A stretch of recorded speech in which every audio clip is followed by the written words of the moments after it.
Assalamualaikum warahmatullahi wabarakatuh. Waalaikumsalam warahmatullahi wabarakatuh. Alhamdulillah bi'izzatihi wa jalalihi tatimmus salihat. Wassalatu wassalamu ala sayyidis sadat al-mab'utsu rahmatan lil alamin sayyidina wa maulana Muhammadin wa ala alihi wa ashabihi dzawil fadaili wal karamat. Subhanaka la ilma lana illa ma 'allamtana innaka antal alimul hakim. Kaum muslimin dan muslimat jamaah tarwih yang insyaallah dimuliakan Allah Subhanahu wa taala. Alhamdulillah, kita ucapkan puji syukur kehadirat Allah Subhanahu wa taala atas segala limpahan karunia yang diberikan kepada kita semua yang kita tidak mampu menghitungnya. Wabil khusus nikmat umur, usia, sehingga alhamdulillah untuk kesekian kalinya Allah Subhanahu wa taala kembali memberikan kita kesempatan untuk bertemu dengan bulan yang mulia, bulan yang penuh ampunan, yaitu bulan suci Ramadan. Dan mudah-mudahan kita mampu atau dimampukan oleh Allah untuk mensyukuri nikmat yang agung ini sehingga kita menjadi orang-orang yang beruntung. Tentu dengan memaksimalkan hari-hari di bulan suci Ramadan dengan mengisi kegiatan-kegiatan yang bermanfaat, yang positif, yang bernilai ibadah di sisi Allah Subhanahu wa taala. Salawat serta salam tak lupa kita kirimkan kehadirat Nabiullah Muhammad sallallahu alaihi wasallam. Mudah-mudahan kita senantiasa menjadi umatnya yang sabat, teguh, istiqamah di atas sunnah-sunnah beliau. Ikhwatal iman yang dimuliakan Allah Subhanahu wa taala. Alhamdulillah, malam ini sudah memasuki malam keberapa? Alhamdulillah, yang ketiga ya. Ketiga. Sebagian saudara kita udah malam keempat. Bulan Ramadan lahu iddatu asma. Di bulan Ramadan memiliki beberapa nama. Nah, sehingga menunjukkan kemuliaan bulan suci Ramadan. Al-qaidatu taqul kathratul asma tadullu ala syarafil musamma. Jadi dengan banyaknya nama-nama yang dimiliki khususnya bulan suci Ramadan itu menunjukkan kemuliaan bulan suci Ramadan. Sama halnya dengan Tuhan kita. Allah Subhanahu wa taala memiliki banyak nama. Walillahil asmaul husna. Surah Al-Fatihah pun demikian, memiliki banyak nama sehingga surah Al-Fatihah merupakan a'zamu suratin fil Quran. Di antara namanya Ummul Quran, Ummul Kitab, apalagi Al-Fatihah, As-Sab'ul Mathani, Al-Waqi'ah, Asy-Syafiyah, Al-Kafiyah dan seterusnya. Nah, begitupun dengan bulan Ramadan memiliki banyak nama. Ini menunjukkan kemuliaan bulan Ramadan. Di antara namanya Syahrus Siyam. Nah, karena di dalam bulan suci Ramadan kita diwajibkan berpuasa. Kutiba alaikumus siyam. Di antara namanya yang lain Syahrul Qiyam. Karena di dalam bulan ini umat Islam melaksanakan salat tarawih dan seterusnya. Syahrul Qiyam, ya salat tarawih atau salat tahajud dan seterusnya. Disebut juga dengan Syahrus Sabr, bulan kesabaran. Karena memang kita dilatih. Ramadan ini menjadi madrasah, latihan bagi umat Islam untuk bersabar. Bagaimana kita menahan lapar kita dari mulai terbitnya fajar hingga terbenam matahari. Hal-hal yang mubah yang kita lakukan di siang hari menjadi tidak boleh ketika berpuasa. Makanya disebutkan Syahrus Sabr. Kita menahan haus kita dan seterusnya. Bulan Ramadan juga disebut dengan Syahrul Maghfirah, bulan ampunan. Maka merugilah kita umat Islam siapapun itu ketika memasuki bulan suci Ramadan kemudian tidak diampuni, karena bulan ini bulan ampunan. Maka wajar ketika Rasulullah sallallahu alaihi wasallam mendoakan kebinasaan, kecelakaan bagi umatnya yang diberikan kesempatan memasuki bulan suci Ramadan, tsumman salakha falam yukfar. Kemudian bulan ini berlalu, sementara dosa-dosanya tidak diampuni. Kecelakaan baginya. Karena bulan ini bulan penuh ampunan. Namanya yang lain Syahrul Mubarak. Oke, Syahrul Mubarak. Syahrul Rahmah. Nah, bulan suci Ramadan, Syahrul Rahmah. Nah, dan yang terpenting Syahrul Quran. Syahrul Quran. Sangat erat kaitannya bulan Ramadan dan Al-Quran. Bulan ini mulia karena Al-Quran. Oleh sebab itu Imam Az-Zuhri pernah mengatakan, kalau bulan Ramadan, masuk bulan suci Ramadan, Imam Zuhri mengatakan, innama Ramadan syahrul Quran wa it'amut ta'am. Jadi kata Imam Az-Zuhri, bulan Ramadan itu pada prinsipnya ada dua ibadah besar di dalamnya. Jadi inti dari bulan suci Ramadan, kata Imam Az-Zuhri, ada dua ibadah besar, ibadah pokok, yaitu tilawatul Quran, Al-Quran. Karena unzila fihil Quran, maka wajar ketika kita membaca sejarah-sejarah ulama-ulama kita, para sahabat, ketika memasuki bulan suci Ramadan, itu tilawah Al-Qur'annya sungguh berlipat-lipat semangatnya. Bukan hanya di luar sholat, bahkan ketika dia sholat, di dalam sholatnya pun tilawah Al-Qur'annya sungguh dahsyat, luar biasa. Makanya kita sering dengar kan, banyak ulama ketika sholat khatam. Di antaranya siapa? Sahabat Utsman. Di sholat witirnya satu rakaat itu khatam 30 juz. Ada yang bisa? Luar biasa. Imam Syafi'i umpamanya, sebagaimana diriwayatkan oleh muridnya Ar-Rabi' bin Sulaiman, itu Imam Syafi'i ketika masuk bulan suci Ramadan itu sehari khatam 2 kali. Jadi kalau 30 hari berapa kali khatamnya? 60 hari, luar biasa. Karena memang ini syahrul Quran, benar-benar dia sadar Ramadan itu adalah syahrul Quran, dan banyak contohnya.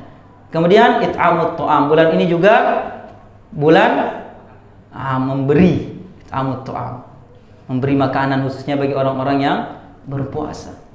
Ikhwatal iman yang dimuliakan Allah Subhanahu wa taala, itu di antara nama-nama Al-Qur'an menunjukkan kemuliaan. Maka di sini ada yang namanya banyak. Itulah. Di antaranya lagi, yang satu nih. Bulan suci Ramadan juga disebut dengan Syahrul Du'a. Ini yang kita akan bahas sedikit, Syahrul Du'a. Kalau kita perhatikan ayat tentang puasa dari 100 di surah Al-Baqarah 183 sampai 187, itu semuanya bercerita tentang Ramadan atau puasa, kecuali satu ayat. Di ayat 186. Kita mulai dari 183, ya ayyuhallazina amanu kutiba alaikumusiyam, tentang puasa. Berikutnya ayyaman ma'dudat. Benar? Ayyaman ma'dudat berbicara tentang puasa juga. Syahrul Ramadan berbicara tentang bulan suci Ramadan. Tetapi di ayat 186 berbicara tentang doa. Jadi kalau sekilas secara zahir mungkin orang ini keluar dari tema, gak nyambung. 183 sampai 185, kemudian 187 berbicara lagi tentang puasa. Tetapi Allah masukkan, selipkan di ayat 186 itu tentang doa. Kata ulama ini isyarat kalau bulan suci Ramadan itu bulan doa, syahrul doa. Oleh sebab itu mari memperbanyak berdoa kepada Allah Subhanahu wa taala. Kalau ini bulan doa, pintu langit dibuka, pintu rahmat dibuka, maka perbanyaklah berdoa kepada Allah Subhanahu wa taala. Makanya rugi kalau di bulan yang syahrul doa ini kita tidak atau malas berdoa, rugi kita. Rugi. Makanya kata Rasulullah sallallahu alaihi wasallam, "Thalathu da'awatin mustajabat. Da'watus shaim, da'watul mazlum, wa da'watul musafir." Ada tiga dakwah, tiga doa yang tidak akan ditolak oleh Allah. Ini janjinya Allah ini. Pasti diijabah.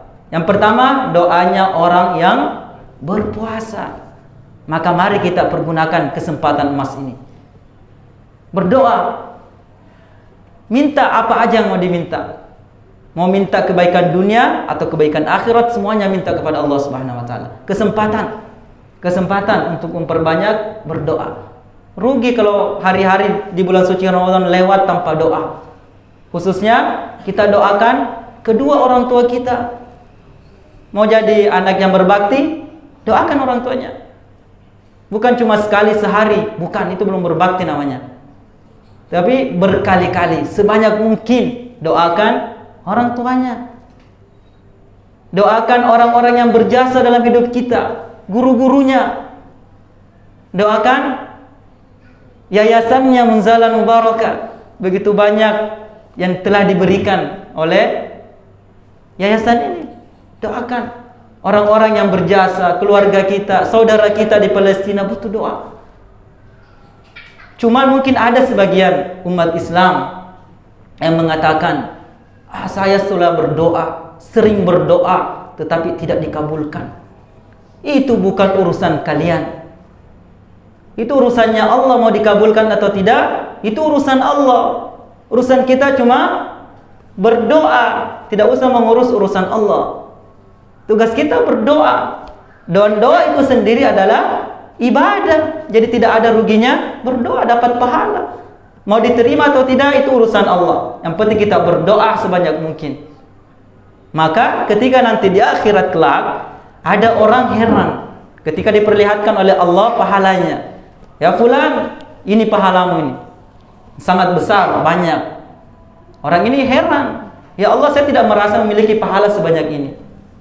Maka kata Allah, inilah doamu ketika di dunia yang Allah simpan-simpan.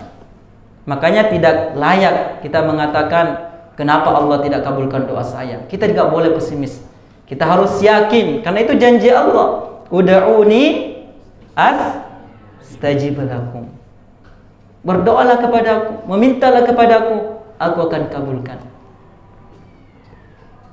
Nah, dalam tadi wa idza sa'alaka ibadi anni fa inni qarib ujibu da'watan da'i. Saya akan menerima orang-orang yang meminta, mengabulkan doa orang-orang yang meminta. Jadi mustahil Allah mengingkari janji. Innallaha la yukhliful mi'ad. Berdoa sebanyak-banyaknya. Khususnya ketika di waktu sujud kita. Aqrabu ma yakunul 'abdu inda rabbih wa huwa sajid. Waktu yang paling dekat seorang hamba kepada Allah itu ketika dia bersujud. Perbanyak doanya. Setelah salat perbanyak doanya. Setelah tilawatil Quran berdoa kepada Allah. Coba lihat, kita tadabburi wa idza sa'alaka ibadi. Kalau kita perhatikan Al-Quran, ketika ada ayat yang bercerita tentang wa idza sa'alaka atau yas'alunaka, wahai Muhammad, ketika hambaku bertanya kepadamu tentangku, maka pasti jawabannya nanti kul. Kita cek yas'alunaka ani apa? Anil anfal, kul. Kulil anfal. Yas'alunaka anil mahid, kul. Apa lagi? Yas'alunaka anis syahril harami qitaling fi, kul. Semua pakai kul. Wahai Muhammad, kalau hambaku bertanya tentang ini, kul, katakan. Tetapi ada satu ayat tanpa menggunakan kul. Wa idza sa'alaka ibadi, tidak mengatakan kul anni fa inni qarib. Apa hikmahnya? Kata ulama, karena Allah ingin memuliakan hambanya yang berdoa, sebagaimana Allah memuliakan Nabi Muhammad. Jadi seakan-akan Allah Subhanahu wa taala ingin bercerita langsung kepada hambanya, maka dia tidak menggunakan kul. Harusnya idza sa'alaka ibadi kul ya Muhammad anni fa inni qarib, tapi Allah tidak menggunakan kul. Karena Allah ingin langsung bermunajat, berbicara, berbincang-bincang kepada hambanya yang berdoa. Ikhwatul iman yang dimuliakan Allah Subhanahu wa taala. Maka perbanyak doa. Yang perlu kita ketahui bahwa Allah pasti mengijabah doa setiap hamba, tetapi dengan salah satu dari 3 caranya Allah Subhanahu wa taala. Dalam hadis Rasulullah sallallahu alaihi wasallam bersabda, ketika seorang muslim yad'u bi da'watin, dia berdoa dengan suatu doa, laisa fiha ithmun wala qati'atu rahim illa istajaballahu biha bi ihda thalath. Jadi kalau seorang mukmin muslim berdoa kepada Allah dan dalam doanya itu tidak ada unsur ithmun, dosa, kejahatan dan pemutus silaturahim, maka Allah akan kabulkan dengan salah satu di antara 3 caranya Allah. Cara yang pertama, an tu'ajjal lahu da'watu. Ketika seorang hamba berdoa, maka Allah akan segera kabulkan sesuai dengan apa yang dia minta. Ahmad umpamanya meminta mobil, Allah kasih. Aldi meminta istri yang cantik, yang salehah, hafizah, Allah kabulkan. Nah, ini diantara salah satu cara Allah mengabulkan doa hambanya. Yang kedua, wa imma an yaddakhiraha lahu fil akhirah. Yang kedua, Allah tidak kabulkan langsung, tetapi Allah simpankan nanti untuk di akhirat kelak, menjadi pahala nanti. Nah, sebagaimana kita katakan tadi, tidak ada ruginya orang berdoa.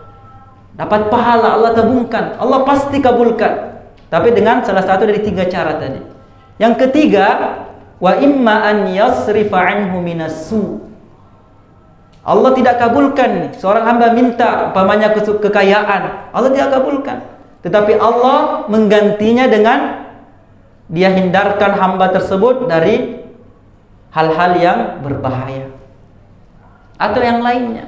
Karena tentu Allah yang Maha Pencipta lebih tahu diri kita daripada kita sendiri.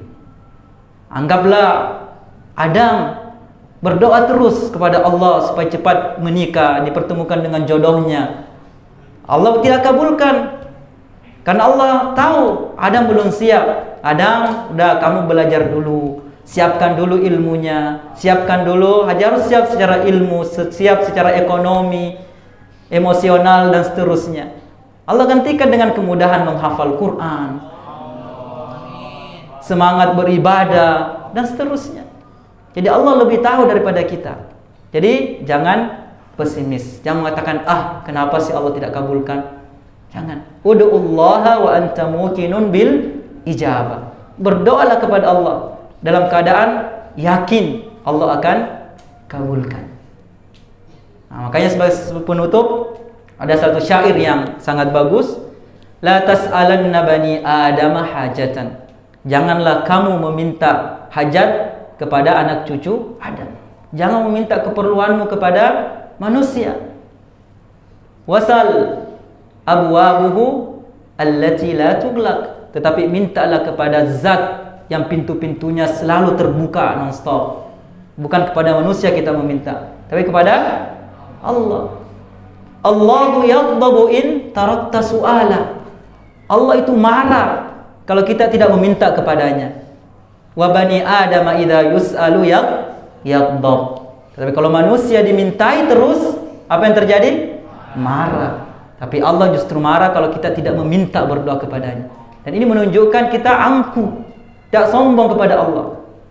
Innal ladzina yastakbiruna an ibadati sayadkhuluna jahannama dakhirin. Maka sekali lagi mari kita memaksimalkan waktu kita di bulan suci Ramadan dengan memperbanyak berdoa kepada Allah Subhanahu wa taala.